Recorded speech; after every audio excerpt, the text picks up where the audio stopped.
Your kids could get free or low-cost health coverage from Medicaid or CHIP. Even if you've applied before, they may be eligible now.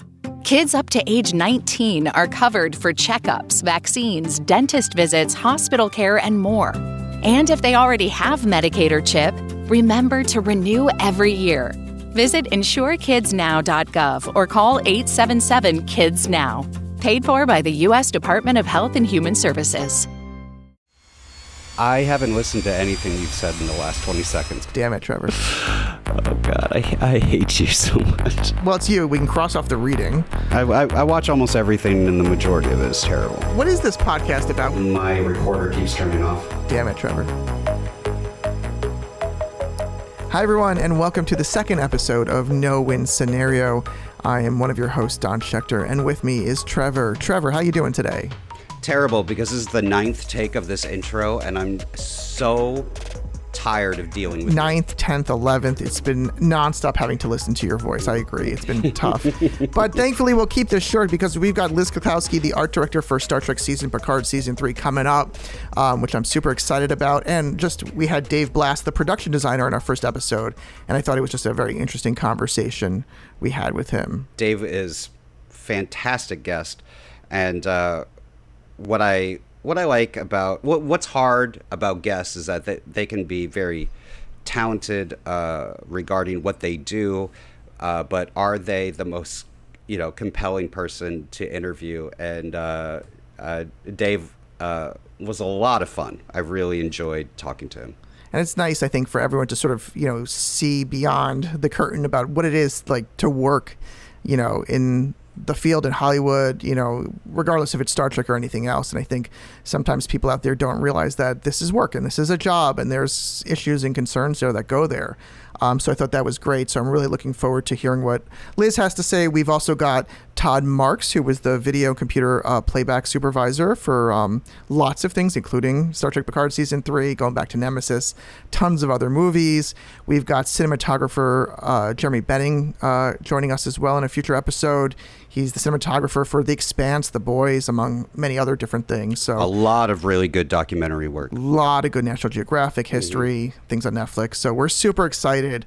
And that is all good news for you because you get to hear what they have to say, as well as the fact that means that Trevor and I cut about 2 to 3 hours of garbage between us that we just record for every episode and then just throw it out because no one needs to hear that, Trevor. No one needs to hear us and our witty banter, wouldn't you say? No one needs to hear you, Don. Well, I don't know if you know this, Trevor, but I wanted to be an actor when I was a kid, but then I stopped growing in 4th grade and my voice started sounding like this and I realized it was all over. Excuse me, I just vomited in my mouth when you told me that you wanted to be an actor. So let me just give me a minute while I clean this out. Thank you. On that note, just thinking about, Liz is about to join us. So she's an art director, the look and feel of Star Trek, Trevor. I thought Picard did a great job in the last season, especially. I agree. I grew up with Next Generation, Deep Space Nine. Everything looked really different. Also, the original TOS movies growing up were a big part of my life. Is there like an iconic Star Trek look for you? Yes, my favorite look is the motion picture, but more because it represents the end of an era of a certain type of filmmaking. The 70s era filmmaking where, they did longer shots, wider shots, which required special effects to last longer on the screen. Sets had to be bigger, way more extras. To me, I find it to be far more cinematic. I mean, it's directed by Robert Wise, who edited Citizen Kane and was the director of the original West Side Story. It looks cinematic. And then, that era, ended. I believe it actually ended with Warren Beatty's Reds. Hollywood was losing way too much money on these productions that were running out of control, and so budgets got tighter. And at the same time, film stocks got faster, lenses got faster, and they just started shooting tighter and quicker, which meant that, sets could be smaller, special effects didn't have to be on the screen that long. I mean, don't get me wrong. My favorite Star Trek, the best Star Trek film, I believe, is Wrath of Khan.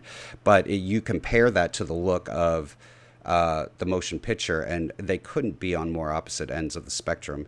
And the 80s, it kind of changed all that, for better or for worse. I think for worse. But with the development of green screen and volume and stuff like that, I think one specific director, Denis Villeneuve, is bringing that back, those longer shots, those wider shots, because, you know, they don't have to rely on sets and actors. They can just add it. They can shoot from far away. They can shoot a very wide shot and, you know, just add things in later, which, you know, makes it still a cheap and fast production. And I personally think that whether they meant it or not, that's had a personal effect on my favorite contemporary Star Trek show, and that's Star Trek New Worlds, a show that I think is absolutely wonderful. Excuse me, Trevor, it's Strange New Worlds? You should really know, if it's your favorite show, how to pronounce the name of your favorite show, my friend. So let's dub that in.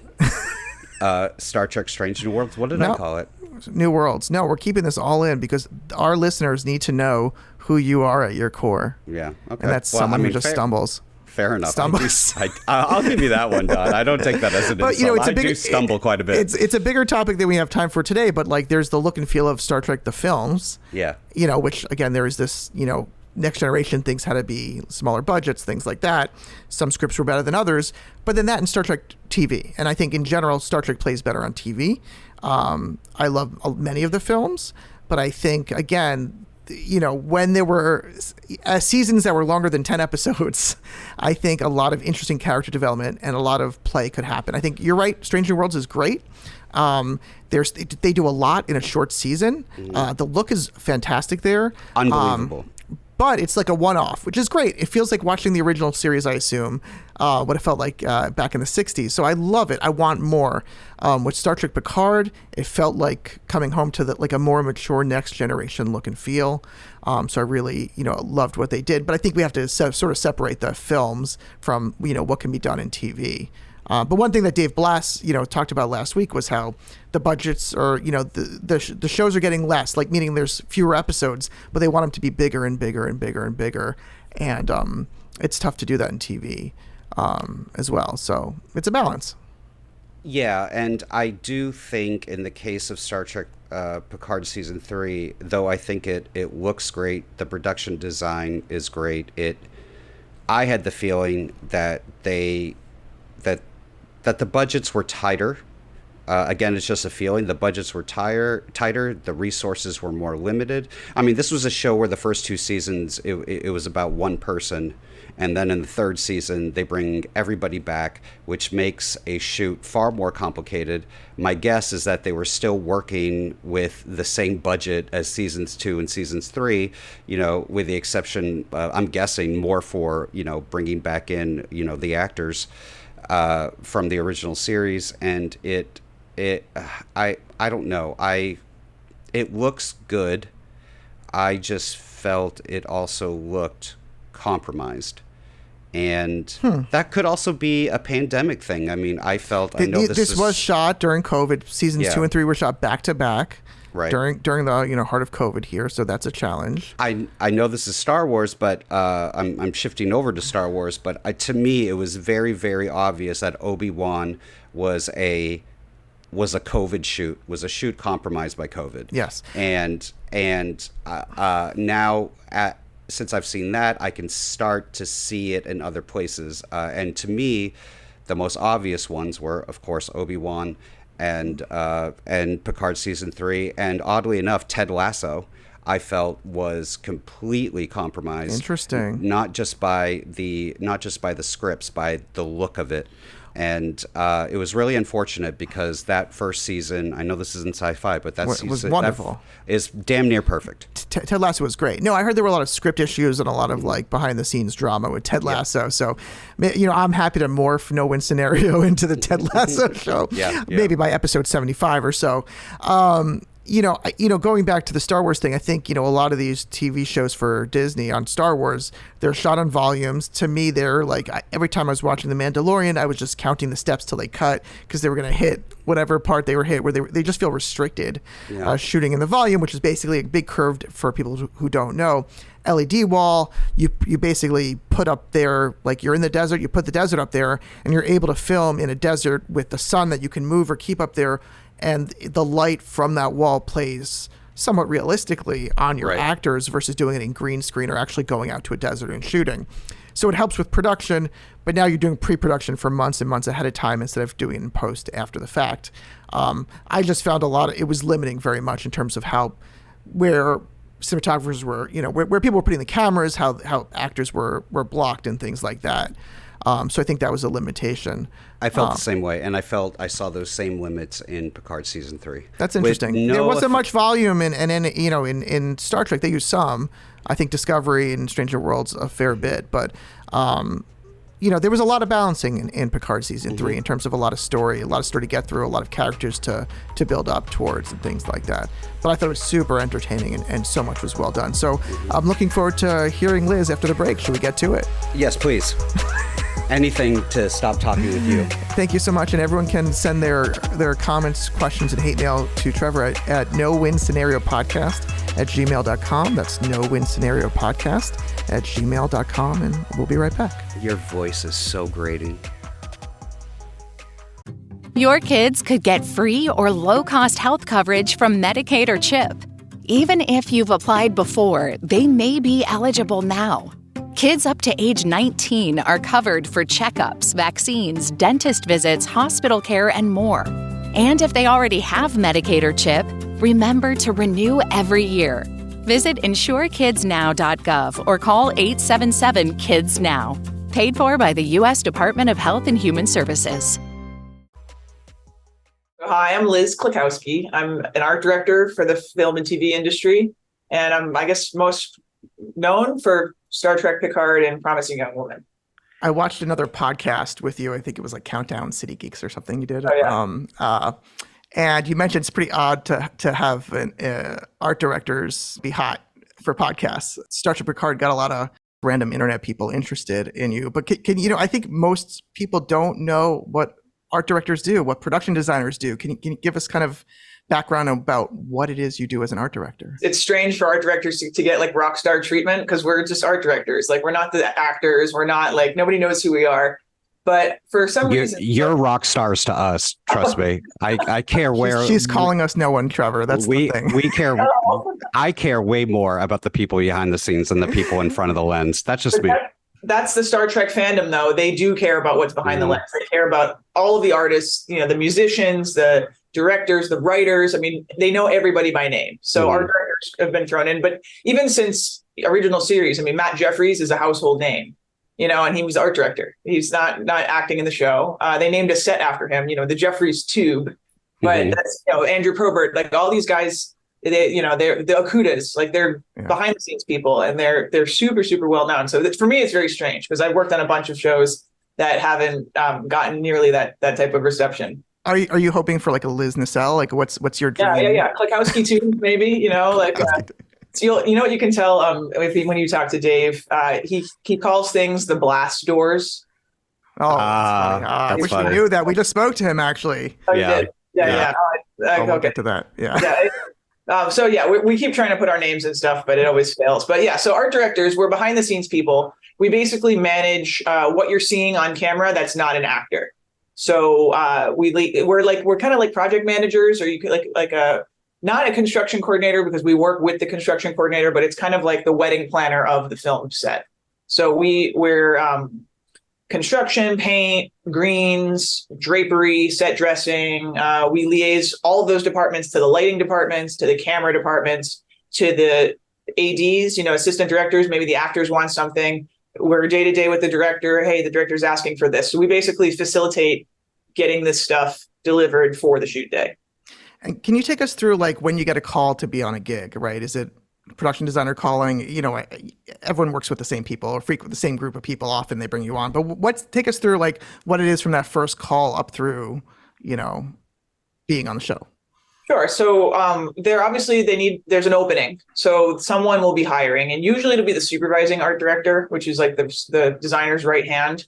So it'll be production designer, then supervising art director, then as many art directors as you need and as many assistant art directors as you need, depending on the workload of the show. So sci-fi shows, Westerns, period pieces, those historical dramas tend to have more art department versus Los Angeles contemporary might have one art director. So it really depends on how big the show is.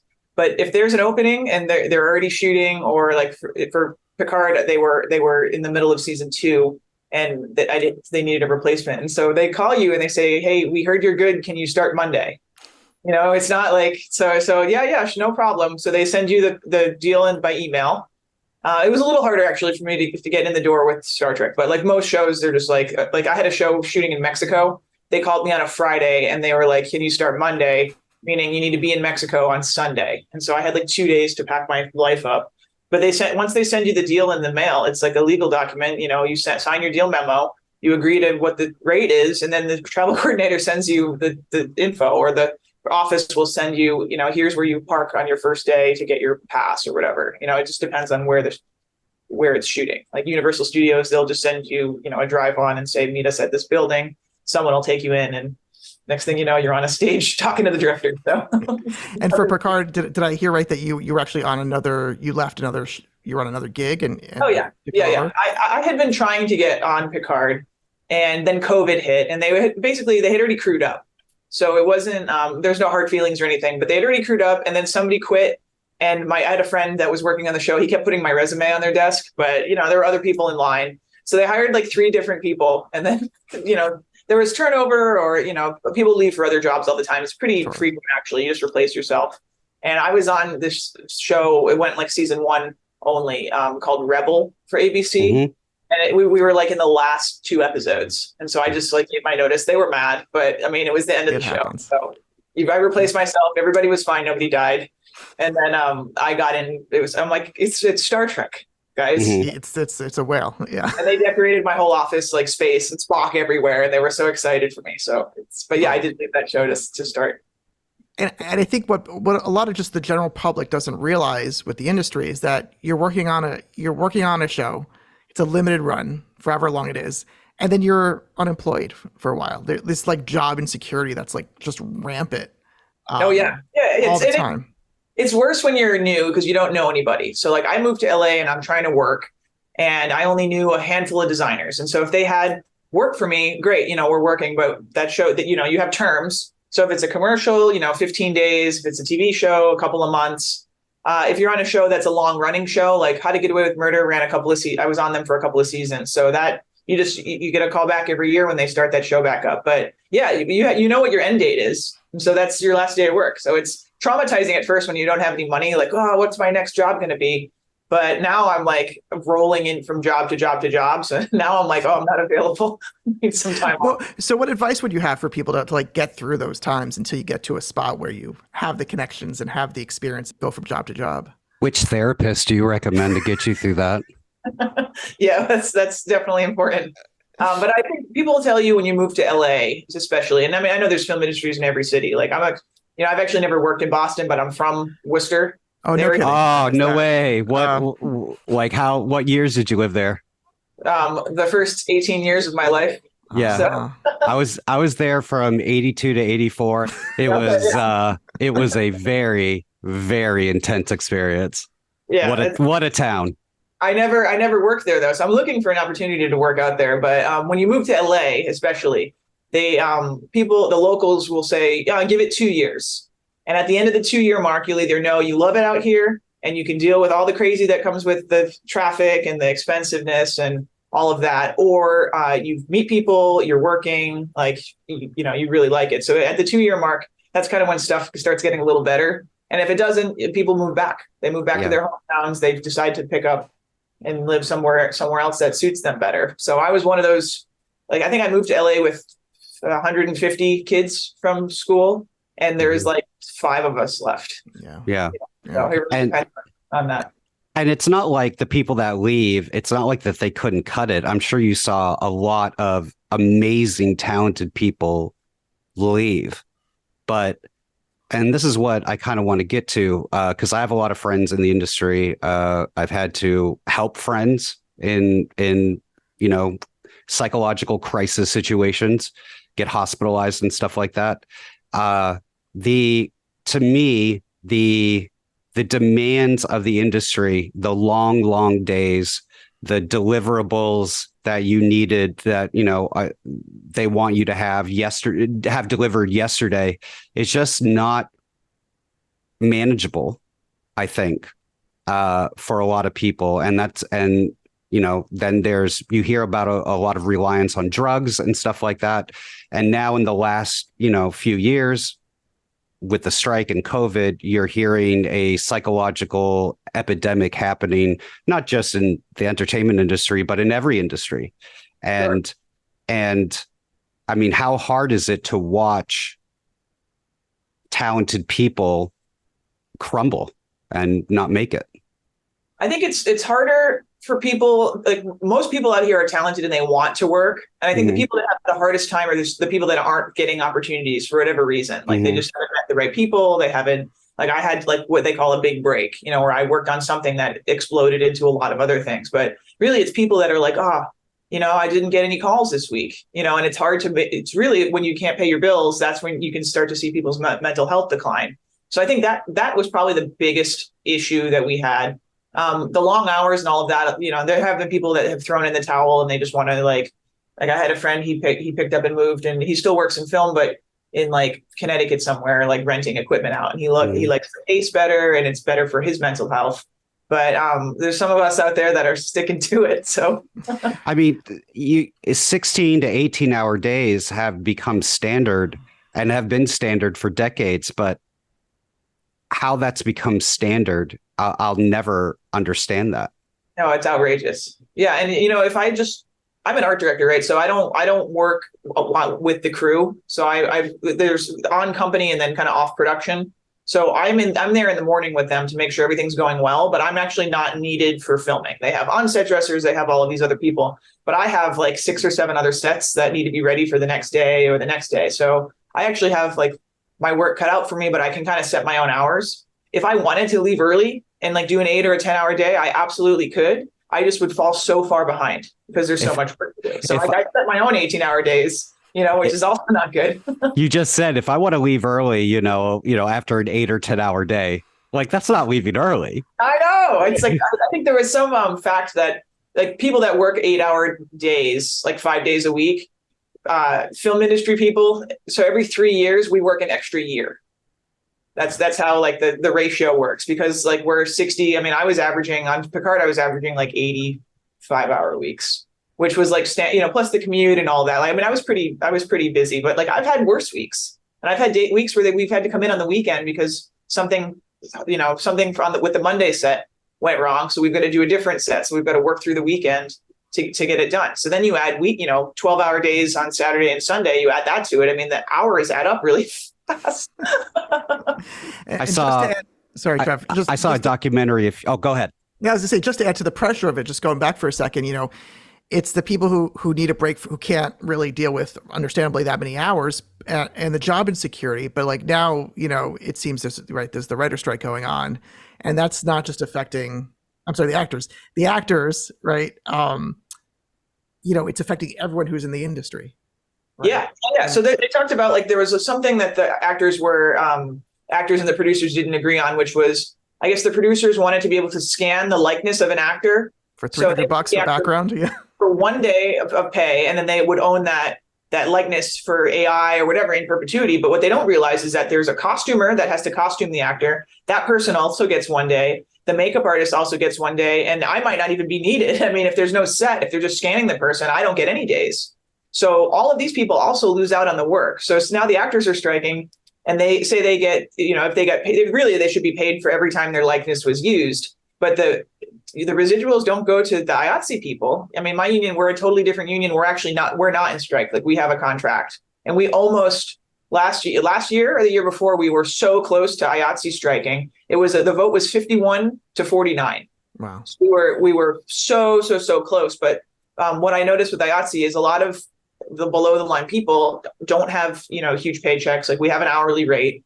And a lot of people still live paycheck to paycheck. So the vote was really close because these people do not want to strike, because now everybody, like even now, like there's a strike, we're not working anyways. But it's been really, really bad for a lot of my friends who, you know, they had jobs that were supposed to start up in January. The productions they're on hold because there might be a strike. The strike didn't happen until April, you know, or like May 1st or whatever. And we've been all these months we've been on strike. So a lot of my friends have not worked the whole year. Right. I mean, Dave was saying to us, yeah. So in January, people were like, we're not going to go build this set, the Starship. You don't have it sit around if there's going to be a strike in 3 months. We're going to just, delay. Yeah. So there's people that, I mean, I can afford to not work for a couple of months at a time, which is what it's the nature of my job. Like to take a couple of months off is actually like good for your mental health. But nobody wants to not work for a year, like without, like, there's nothing, you know, it's not like, oh, let me go get a job, on another show. It's like they're all shut down at the same time. So, you know, that's been really, really stressful. Well, during this time now, you got to, I think if I saw on Twitter, you went to the convention in Las Vegas, right? Oh, yeah. I've been like touring around. Was that your first time going to one? Yeah. So I went to Ticonderoga, the original series tour. I went to Comic-Con and I went to Star Trek Las Vegas. So I've been busy in my own way. You went to San Diego Comic-Con? Yeah. Yeah. I've been maybe 6 times. And as for somebody who has no social battery, I thought I was drowning. Like, it's stressful. It's very stressful down there. 150,000 people on Saturday, and I was like, "This is way too much." Well, and for me, I stayed the whole weekend because I was talking. I had a panel on Sunday, so I got there Thursday. I wanted to see if some of my friends had panels, so I stayed the whole weekend, and I definitely could make it like 2 or 3 days of that many people, and then I'm like, nobody talked to me, like bumping into you. Like you really need to decompress after. But a friendly crowd. No, I mean, I showed a film at the Boston version of it once years ago, and everybody was so supportive, just random people and just oh no, that's true. It's just there's just too much people. And then before masks, there was something very famous, called the Comic-Con cold, and everybody got it. Everybody. Yeah, Vegas. A lot of people got COVID actually, because I think COVID is spiking again. Oh yeah. Even my group of people I was really close contact with, like a couple of people tested positive, and I've been testing for like 4 days. And my studio too. We're expecting it now because people are starting to. Yeah, there's like a little spike, but we got away from Comic-Con with no COVID, but then Vegas, it was kind of coincided right with this COVID spike. So maybe not the best. What happens in Vegas comes back home with you now. Yeah, right. It doesn't necessarily stay in Vegas. Speaking of your health and your mind space, what's the story? Dave said we should ask you about the time he stole the Enterprise from you. Oh, that's funny. He won't give us details. Yeah. Yeah. He specifically said if you want a mental health story and she can discuss her PTSD, ask her this. No, it wasn't as bad. I complain about it because he did give me a bit of a jump scare, but the only thing on the Enterprise D so we recreated the set from 1987, brick by brick, photo by photo. Months, right? Months. Yeah. Months of recreating it. We shot it for 2 days, but the only original thing that we had on there was Mike Akuta's original plaque. And so it was in his garage, or he had it, stored somewhere. He's like, I can't find the frame. And I said, no, it's okay, Mike, I'll send somebody to your house. We'll get it. We'll frame it.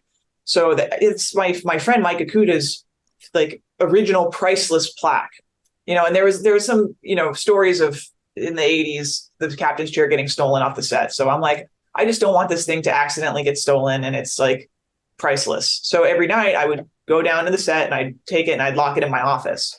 But there was one night I was working late and I guess the company had left early. So like, I don't know, maybe 8:00. I went down there to get the plaque and it was gone. It was like a gaping hole where the plaque was. And I'm like, did this really get stolen? And I thought about it and I'm like, oh, the crew's been gone for hours. I said, I bet Dave took it. And so I went up to his office and he's still there. And he just was playing like, hey, yes, did you need something? And I was like, where is it? And so I knew right away it was his. And then he tried to play dumb, but it was sitting there on his table. So I snatched it back and that was it. But yeah, it's like for a hot second, I was like, the one day I forgot this. So. Put a Bluetooth tracker or an AirTag on it next time. Yeah. Somebody told me that, yeah, and I did, but What was it? Was it challenging or fun to work with? I mean, like, so Dave and Terry Matalas, fanboys working in like their love. Was that something that got in the way sometimes, or was it help? No, for me it helped because I in any job I want to do a lot of research in whatever we're shooting. So like I just got off a Western. I'm a specialist in 1880s right now, but for Star Trek, I mean, they call it a historical drama set in the future, but there's like 60 years of Star Trek themed stuff, and the history and transporter rooms and all this stuff makes sense in that world. So you really have to study it. So I'm a little obsessive, and I was studying it for ages. And it was COVID, and I was watching the Next Gen. Next thing I know, I watched all of Next Gen. I've watched all of Deep Space Nine. Like I was just like, sir, I was in deep.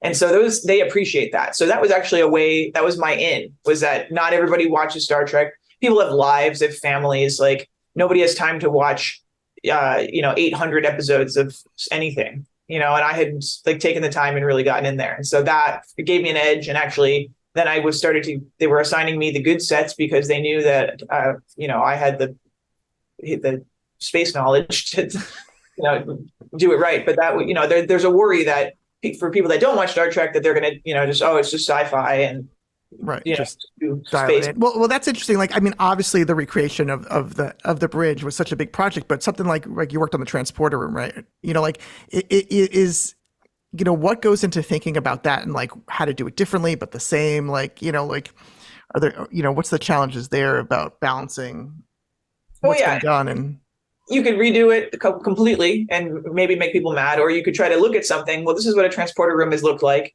This is what it looked like in the 60s. This is what it looked like in, actually they shared transporter rooms between the original series films. Flips it upside down or something.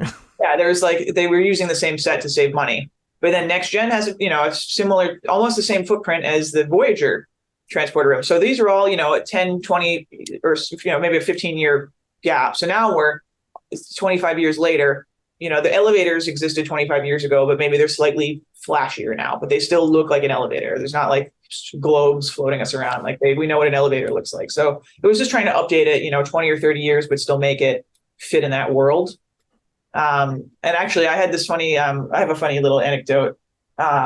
When they lit the transporter room. So I said, hey, can I check these lights out? I had sent like a video showing like, how the little lily pads light up and what each thing does. And the guy showed it to me, and they just had it rigged to turn on. So it was like a light switch and every light turned on at once. And I was like, oh my gosh, like this is really bad. Like someone's transporting in and then the whole thing, like it's, yeah, like the transporter rooms work a certain way. And so I had gotten into like a whiny argument with this guy, but I was like, that's not how transporters work. And he's like, because they're real.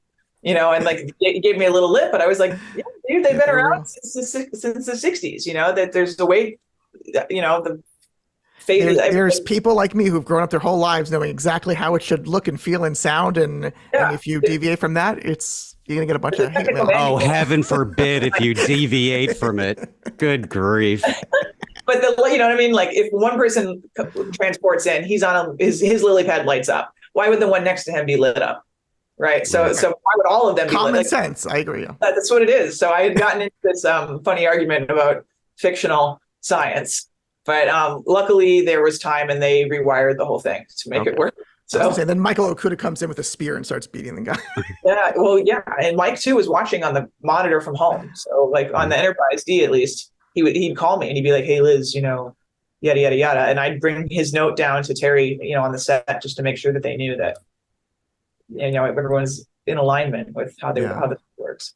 So to extrapolate this, and I'm sorry if it's going to get too technical, but if you have a color palette and a look that's established, do you have to stay on top of lighting technology, camera sensor technology, LUTs, post-production, because all of those elements, like how, lenses, different lens sets interpret color differently.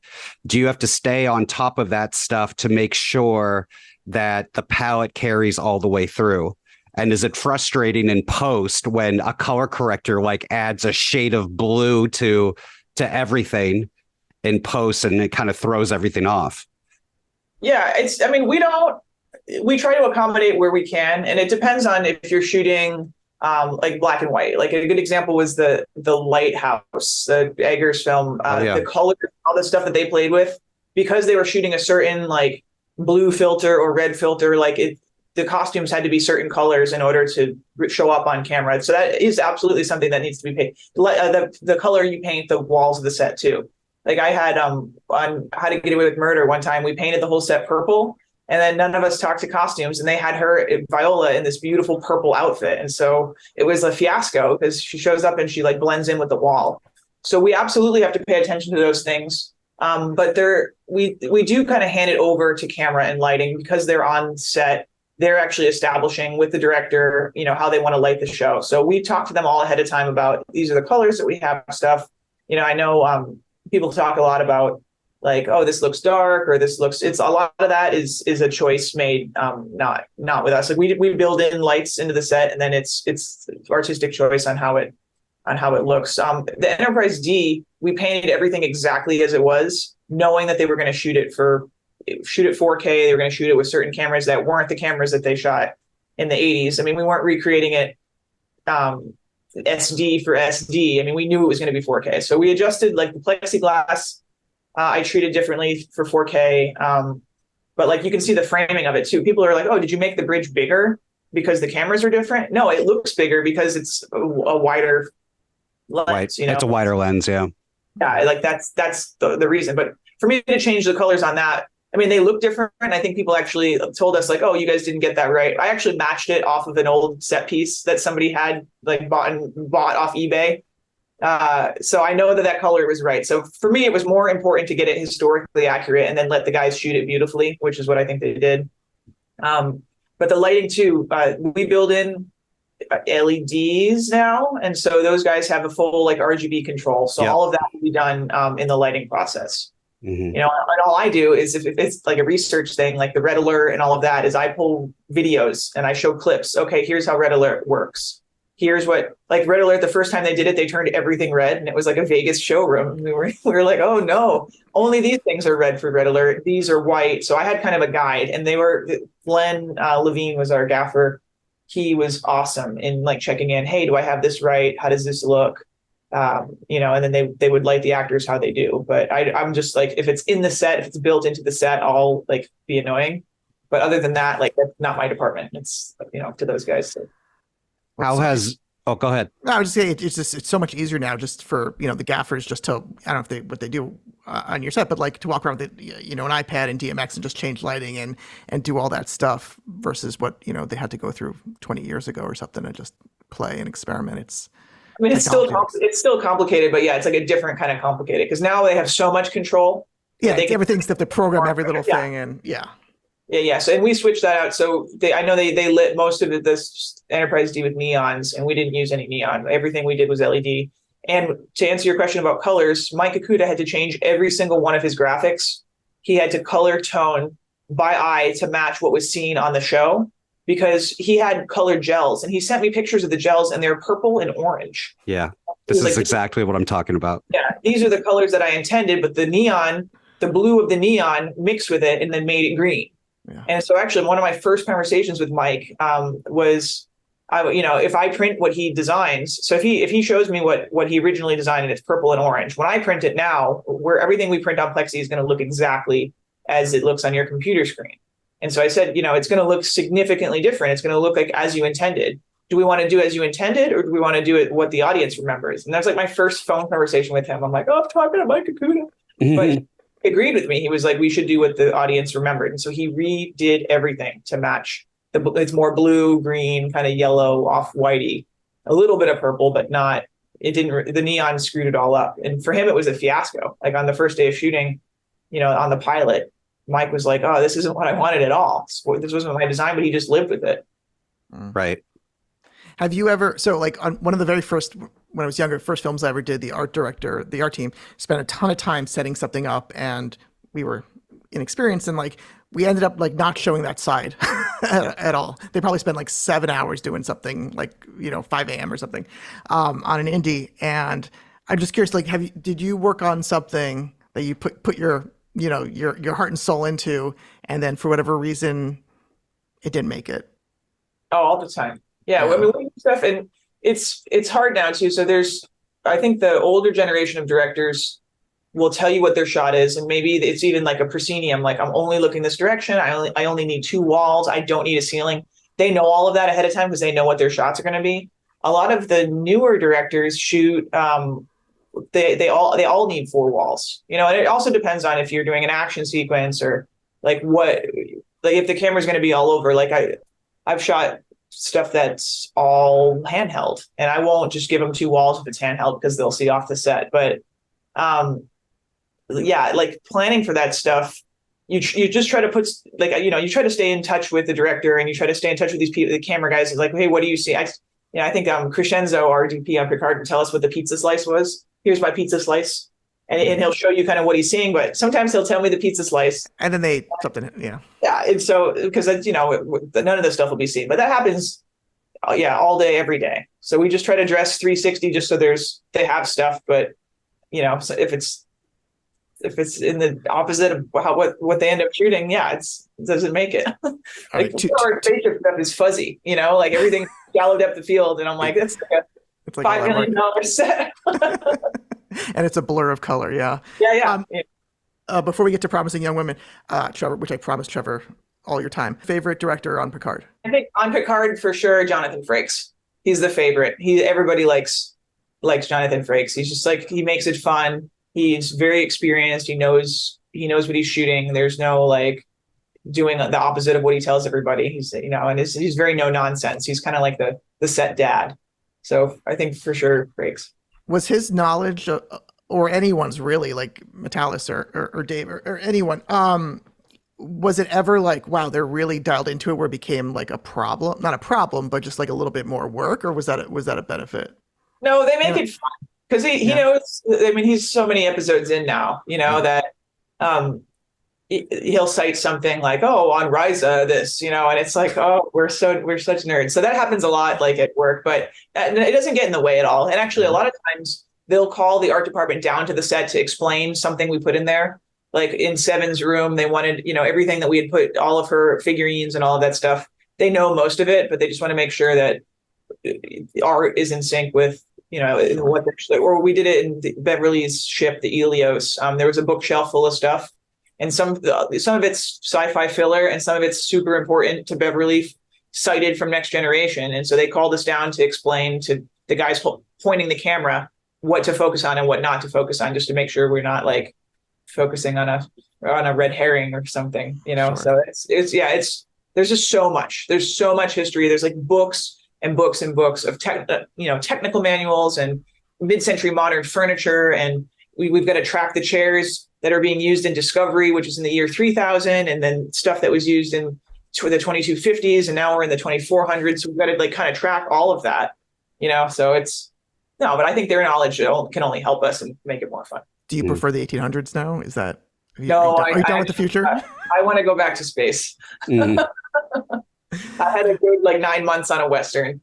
So now I've realized that was enough. How has volume LED technology affected your job? Oh, so I'm in school right now for Unreal Engine. Oh, Unreal 5. That thing's a beast. Yeah. So I'm in a 10-week Unreal connectors course. So I'll be certified. Like by October, I'll have it. And so after the first week, it's like we've learned so much already. It's like 4 days a week.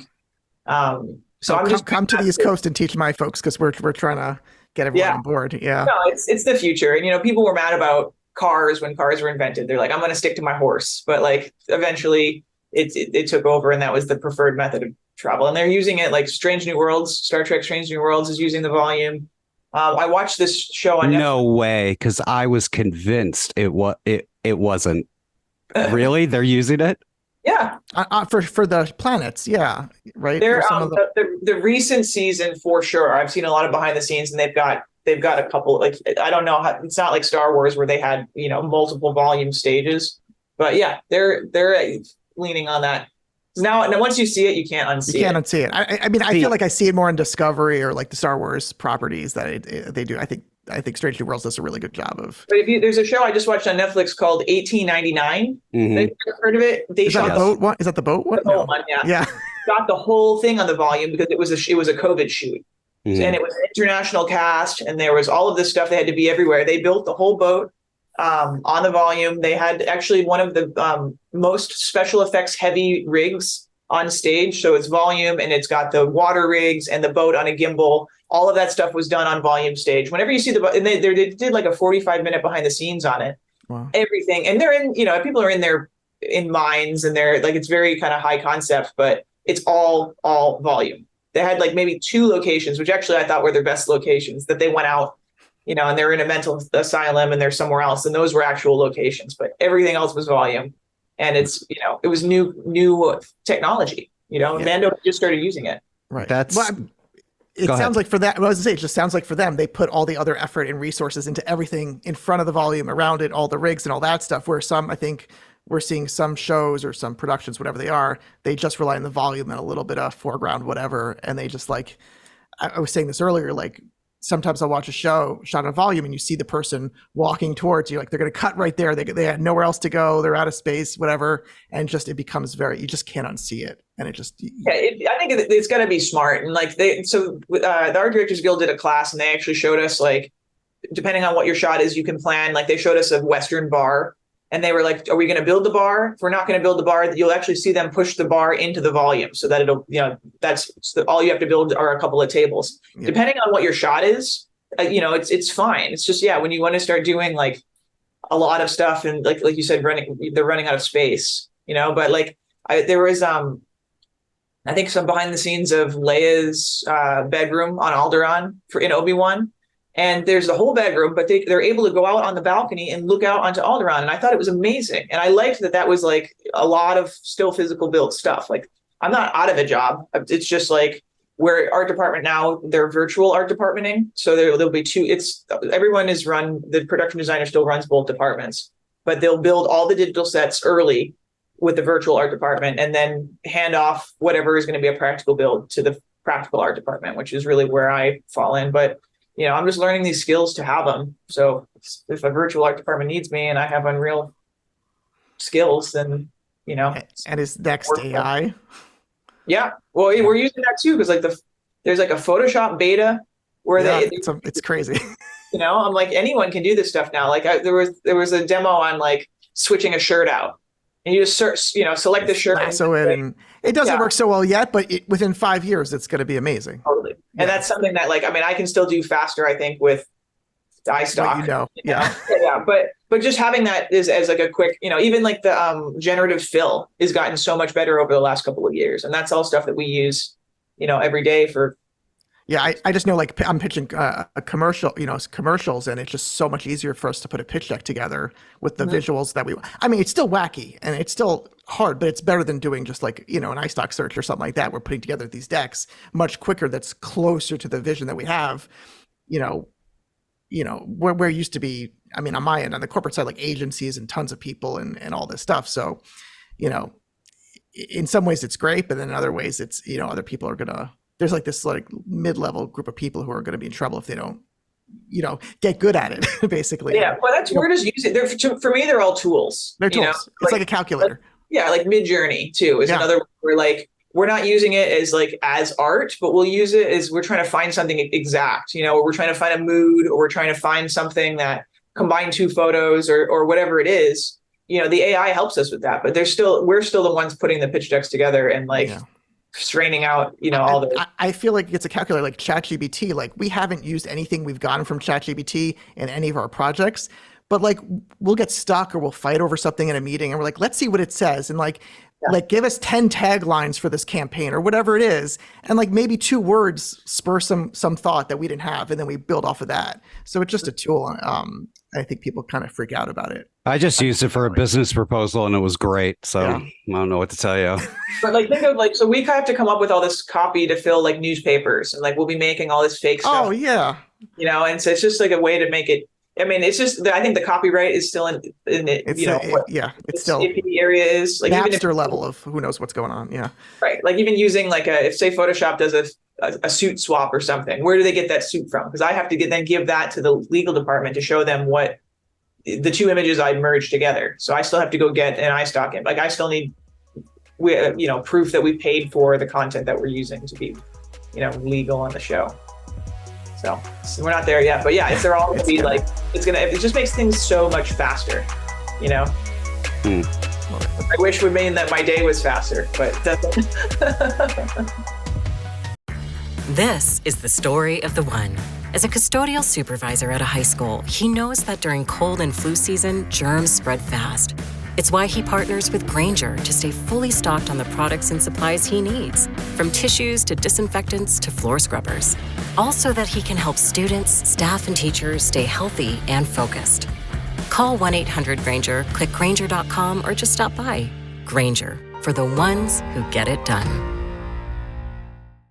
This is the story of the one. As a maintenance supervisor at a manufacturing facility, he knows keeping the line up and running is a top priority. That's why he chooses Grainger.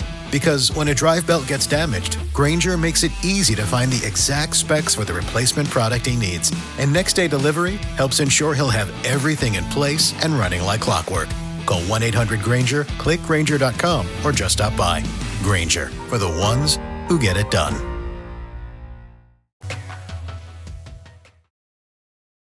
Let's get off of this sci-fi nonsense. All right, take a nap. Good night, everybody. I loved Promising Young Woman. How did you get connected with Emerald Fennell? Michael Perry, the production designer, hired me for Promising Young Woman, and I owe Michael a lot because he brought me on to Under the Silver Lake a couple years prior. Love that movie. Oh, great. I'm glad you've seen it. Love that movie. Trevor's seen every movie that's ever made. He's a problem. So that was one of my first art directing gigs. And he hired me as an art department coordinator because that was what I was qualified to do at the time. So that's like a couple steps below, it's just different jobs. And the art director, I think, left the show, and it was very, very low budget. And so they upgraded me, and they got me my union days as an art director. So I owe Michael Perry for getting me, in the union. So I basically did a good job on Under the Silver Lake. A couple of years go by, and then he calls me. He goes, "Hey, I have this amazing script. Like, you've got to read it." And I read it, and actually I read right to the ending. And then I was like, well, it can't end like this. And I just assumed that they were going to change it, or like that was the evil ending that happened. Like, that's what she's like, nope, this is what we're doing. But Emerald hired Michael because of, I think, Sweet Valley High. He had done that, and that was one of her inspirations for Promising Young Woman. And so she just liked what he had done. He did that, and I think he did Murder, She Wrote, and she wanted to kind of combine the two, very quirky, weird designs. And Michael his name was attached to both, and so they called him and hired him. Mm-hmm. And he hired me because he's like, well, this show, I'm an older man, and I should be hiring young women. So he hired me as like the promising young woman of the art department, which was, good for Michael. But I credit Michael for getting me my start in the industry. And it was a small department, right? Yeah, I was the only art director. So that's, basically me running around. Dan was my coordinator.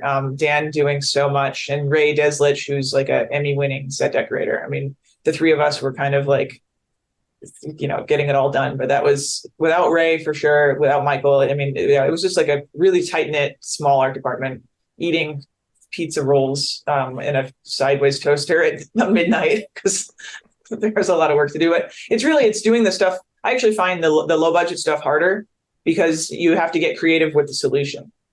It's not, you can't throw money at a project. I mean, Picard had its own issues, but nobody really said no. They'd be like, scale it back. But like, it wasn't like, oh, you can't afford this neon that you need to make the set. Like, this, you need it, So I think it's a little harder to have those budgetary creative solutions, because you end up conceding to something. Like, all the stuff still has to be there, and we shot in LA for like, the whole project was like $5 million. Yeah. Very, very low shoestring. See, as an audience member, on the other side, I look at it, I actually often prefer tighter budgets or lower budgets, because it forces nearly everybody to be creative. But I'm not seeing it on the other side, where how much effort it takes to do that. One of my favorite directors is Steven Soderbergh, and I actually like how he puts tighter budgets on himself to create that pressure of being more creative. Getting back to Promising Young Woman, I'm curious, that film spurned a lot of debate, and usually that's something good when the film that you worked on produces a lot of talk, but what came of this movie was, and I'm just speaking for myself, was a lot of lowest common denominator intellect and hatred being just tossed at this film from a lot of people who hadn't even seen it. And it got very, very loud. And I was curious, not even being the director, but working on something like that, how does that affect you? That you're going in to make this project, and granted, it got Oscar nominations and stuff like that, but it just became this focal point for hatred. Funny, I didn't really hear about that at all, so I'm glad that I missed it. But because it was like it won an Oscar. Like Emerald won for, I think, best original screenplay, right? Mm-hmm. It's everybody, whenever people say, oh, like, Liz, what has she done? Promising a Woman. Like most people are like, oh, I love that film. But I think you're not in the same like internet hole, dark caves that Trevor. No, and I'm not either. But you just heard it. Yeah, I heard it everywhere, and I'm like here Barbie, outside of Boston.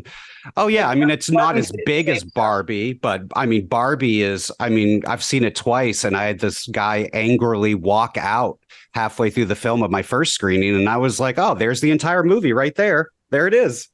Yeah, well, no, and that's so. I guess maybe as a woman too, or I'm like, oh, like that's it's nothing new. But what Barbie and Promising Young Woman have in common is that they're not films about like a dating film or a toy film. They're films about women. Right. So if you don't like it, like I can't help you, you know. I mean, and I didn't like, even Barbie. Like there were some of the jokes I thought didn't land, and like it wasn't my favorite film of the year. Mm-hmm. But in both situations, I left the film actually feeling kind of like not bad, but like, oh man, like life. Yeah. Promising a Woman, everybody has those stories. Like I have those stories. Every female I know has some type of story about men not, thinking they're nice, but they don't realize how they act. And Barbie too, like that America Ferrera speech, I left like sad, like agreeing with everything, but it's not a good feeling that's how women are treated or have to act or have to live, And so in both situations, they kind of have that's the message that they're sending, but it's, that doesn't bother me that people didn't like it. I mean, that's just like, there's a deeper issue with the world, So let's extrapolate on that a bit. The pressures from within the industry, the pressures from outside of the industry. I mean, I guess it's good that you stay away from the chatter. But I'm sure you've seen very talented people just not be able to manage all of these elements. And especially now with the pressures of I mean, it's a COVID industry now. Things have changed quite a bit because of that. You have to have COVID representations on your set, or you don't get insurance, all sorts of things. And now you've got the strike. I mean, it's got to be difficult to see people that are talented, that you love and care about, crumble. Sure. Yeah. I mean, they've been trying. I mean, I'm a millennial, right? So I live through a crisis every couple of years. There's some new world crisis. So I mean, I think that's sad. It is. No, totally. Yeah. We're like I think the new generation, the Gen Zers, are maybe more depressed because they're more tuned in.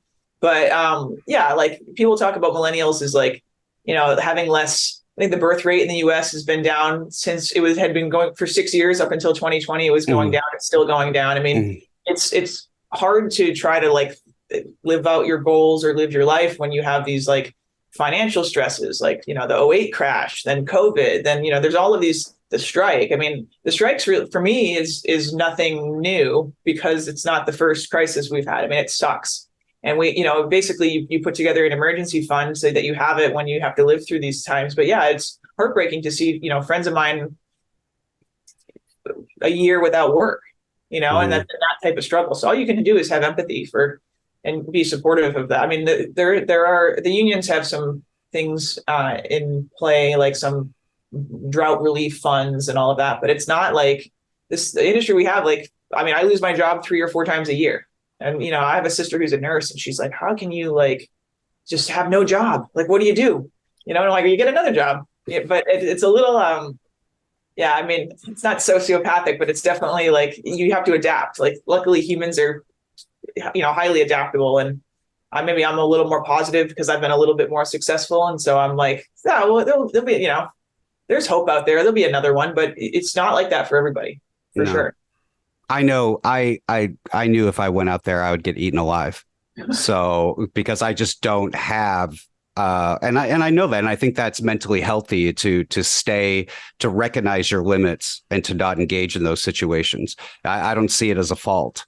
But I have had friends go out there and it really take a toll. They did great work, but a cinematographer specifically who got raves, but couldn't stick with it because it was such a detriment to their mental health. No, and I don't think it's a healthy industry either. Like we were talking about this, I don't think 18-hour days are healthy at all. The work hours, it like in its own, yeah. No, you're absolutely right. And I don't think 12 hours, which is the standard, I don't think that's healthy either, And so it's hard to that's like I thought about like, what am I going to do when I want to slow down? Like people want to have, like I have friends that have kids and families and all of that. And it's like, it's a for sure a 2-person and a nanny, is like the only way that you can pull it off and work those hours. Mm-hmm. But, it depends too on what you're like. TV people tend to have more lives because TV is a little easier to keep the 12-hour day because it's expensive to run 9 months if you're, working crazy hours. We get to, sometimes I have like selective amnesia. I forget how hard something was. And I'm like, yeah, I'll do another low budget. And then it's like, a month straight. Mm-hmm. But then you kind of have to balance, like for a lot of people, taking a couple of months off every year to decompress and to recollect themselves. And then we're kind of like, not a glutton for punishment, but I'm already ready for my next adventure, and so that's, it's really just the attitude that you take, but you do have to, and I'm notorious. My friends, if they listen to this, they'll be like laughing because like I'm notorious for not taking breaks, and I'm at my desk at lunch, like reading the news or finishing something while I eat and not sitting, relaxing, and staying late, because for me, like my anxiety goes away when the job is done or when if I feel like I'm at a good stopping point, then my anxiety is managed, but I won't sleep if I go home and the work's not done. So it's like it's a toss up on, do I want to be anxious, but I've taken some time for myself, or do I want to get the work done and then just go home and go to sleep? Mm-hmm. So but it's like that during the job. And then when it's not, then we're like, it's like I have a prop master friend. He was going to Thailand for his 3 months off, and you have that ability to go off and, do those things. We make good money during the year. And then, you take that time, but a lot of people don't. Like I did 3 years in a row back, snowballing, rolling into my next show. Mm-hmm. So I've had no time. So this strike, I'm actually like, very rested. You might be the only one. Everyone else is begging for a mayonnaise commercial. I'm still staying busy, No, of course. What do you know now that you wish you knew 10 years ago? So for me, maybe it was 10 years ago. So finances were always a big thing for me that I wish I had done. Like I wish I was saving earlier. I wish, like when you move to LA, right, you're living like shoestring budget, like, you're on the poverty. Like my first year, I think I made $10,000, and that's like, how do you live on that? Like, that's not even rent. So it's like things like, buying shampoo and toilet paper and stuff was really stressful my first couple of years, but knowing what I know now and like where I'd be, like, I wish I had saved more money, I guess, as I started making money. Like you go from, poverty to all of a sudden you're rich, and so I'm like, yes, I'm rich. But you're not. You're just like, catching up for the years that you didn't make.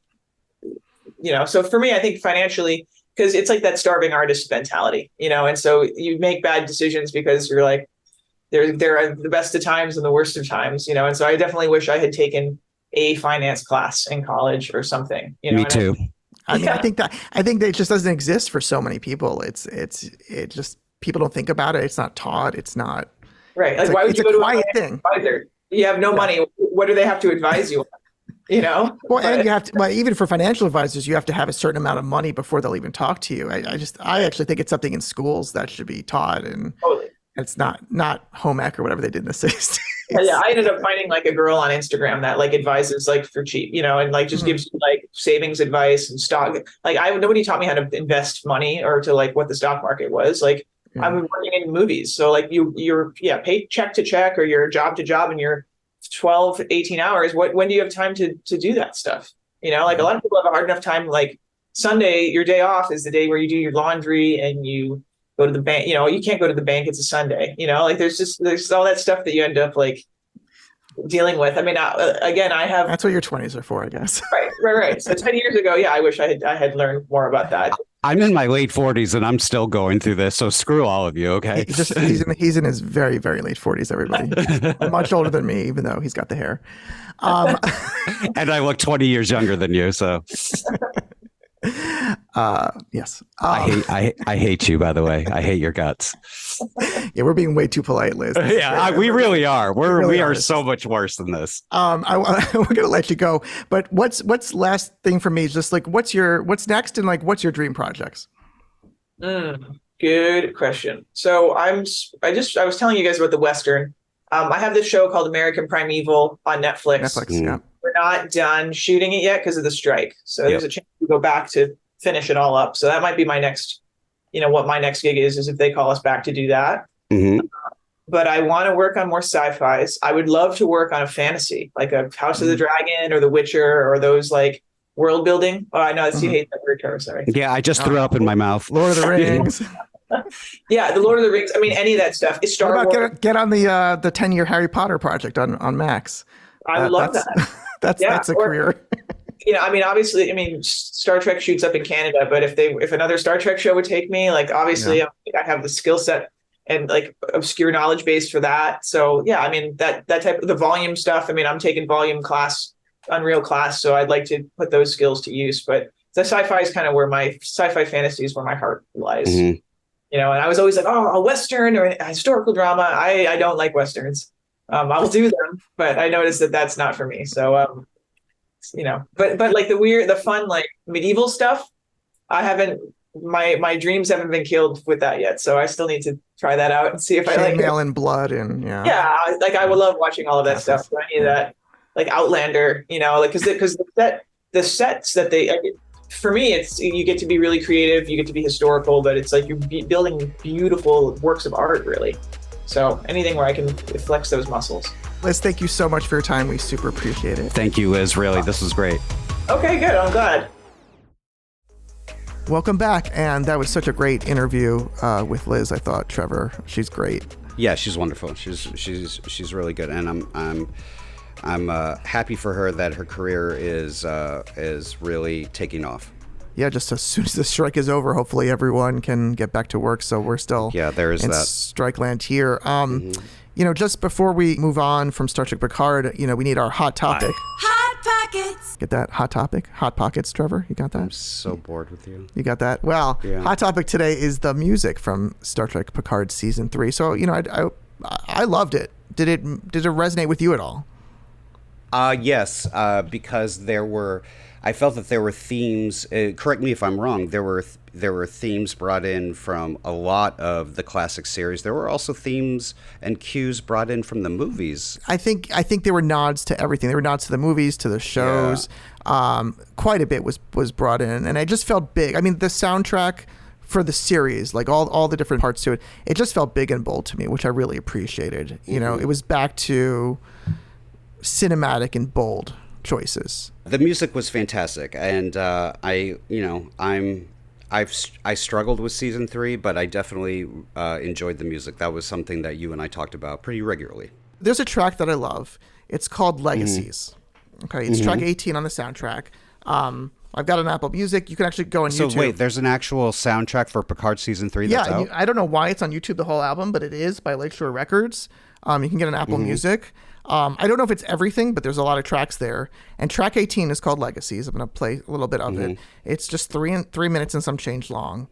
But you've got, when this episode, right? This episode is happening when they're at the Fleet Museum, and Seven and Jack and Seven's going through all the different ships that are sort of stored there, right?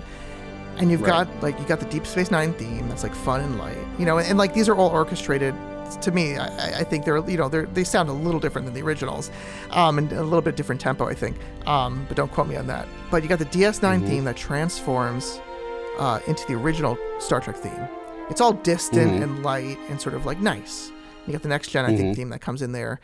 And then what I really appreciate, again, wasn't huge into Voyager, but what I love is that it sort of unfolds into the Voyager theme.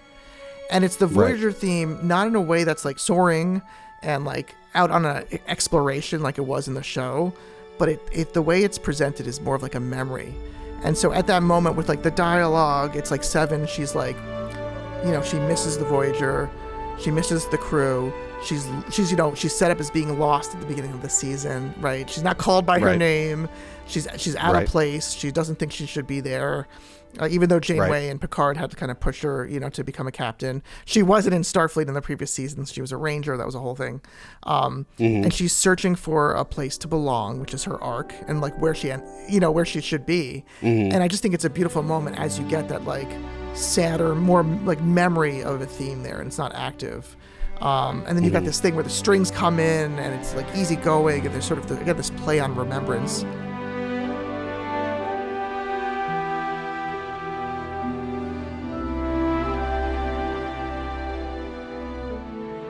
And then we eventually get to that awesome reference to the HMS Bounty, and he goes like, "Is that the one with the whales or something?" Is the line that Jack says, and you get that Star Trek 4 theme, and it goes back to. And for me, it goes back to like I had the CD of something called the Astral Symphony. It was like all the big, bold orchestral scores of the original Star Trek movies that I used to play as a kid all the time. So I really appreciate that they went with the more orchestral and big, bold soundtrack than trying to be quote do the modern thing. And being, non-lyrical or non-melodic and all these things. So I really appreciate that. And then what I loved is in the finale, when Picard goes into that collective, they could have just kept going with that. But then we get this sort of synthetic void sound that just like fills up the space. Doesn't have a melody there for a bit. And then as Jack is kind of coming out of his collective hide, it sort of ramps up. And then the horns come in, and it's both the music is both like Star Trek. It's old, it's new.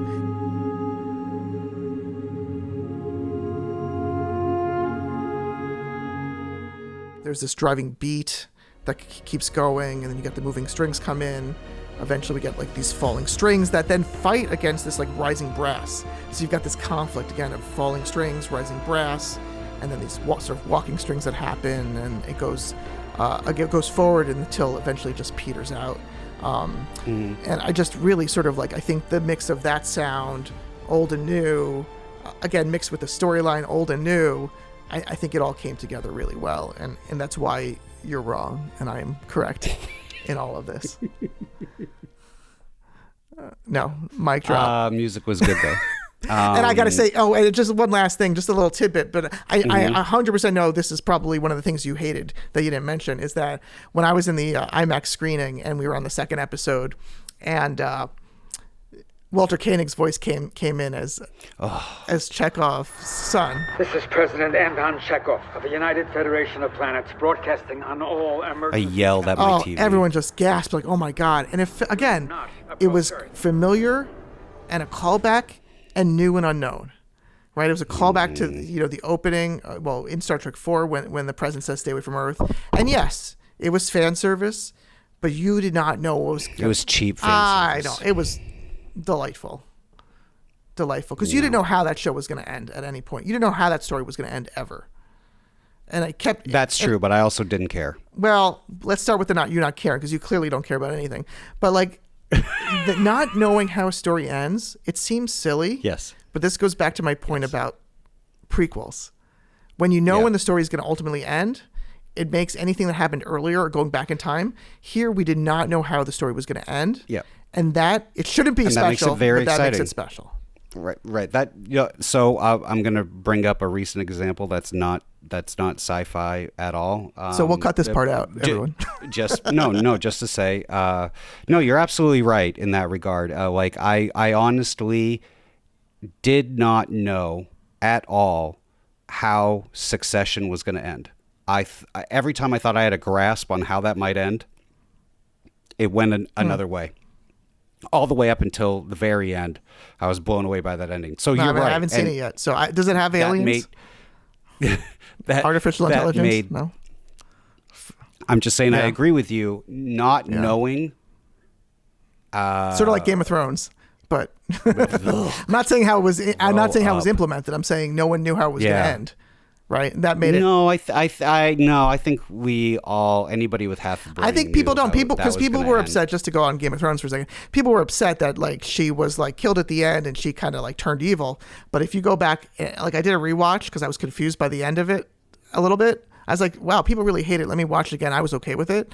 She constantly saying, if those people don't listen to me, I will burn their houses down and kill all of them. Yeah. So it would completely track the whole time. But yeah. Right. Well, here's the thing. Though the two showrunners on that show, I've never been a big fan of theirs, and I don't think they're very compelling. And they lost their Star Wars gig, I think. They lost their Star Wars, and I think the reason they were able to get by was because they had such rich source material to work from. And then when the source material went away, they revealed who they really were. And everything seemed projected from a mile away. But kudos to them for they dove into those books and they knew it inside and out, because I think Martin did not believe that they could handle the material and knew it. And he quizzed them and they knew it, and they figured things out. And so and there is an art to adaptations, and they did a great job. But when it came to when they had to write original material, they've been bad about it in the past, but they had a rush. Very bad they were about so it. rushed to it. It was I mean, speaking of world building, they made a very large, expansive world seem really small, very quickly. Yeah, it was very disappointing. All right, Trevor, that looks like that's all the time we have.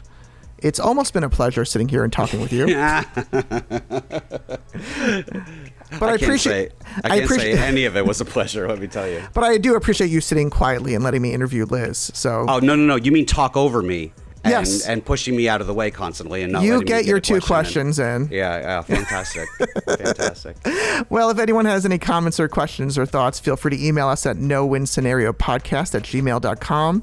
That's nowinscenariopodcast@gmail.com, and subscribe and follow us. We are on everything now: Apple Podcasts, Spotify, Audible.